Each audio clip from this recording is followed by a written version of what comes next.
Welcome to a couple of monkeys.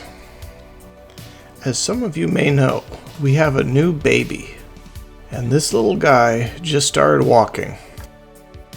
We have a fenced-in area in our backyard with a pool in it. Within a few days of walking, he's learned to walk a little too close to the pool while we're relaxing outside. Since we have a boy, and boys are 75% more likely to be victims of drowning, we felt that we needed to put up a secondary fence.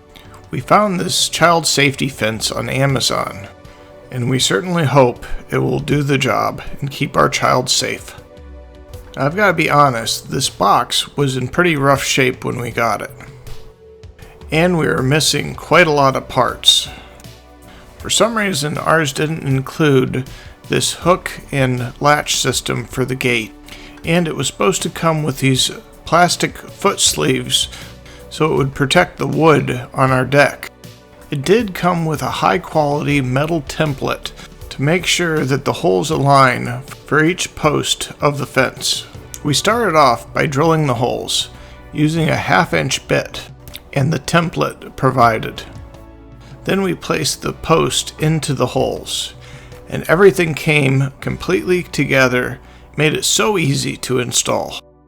Next, to line up our next hole, we would line up our fence post and the template and the previous hole, and we would go off of that.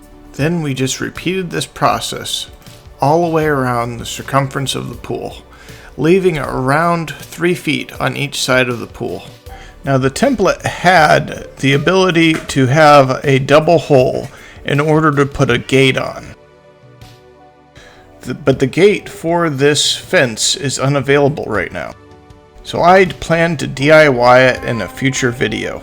So consider subscribing to this channel in order to see a future gate video.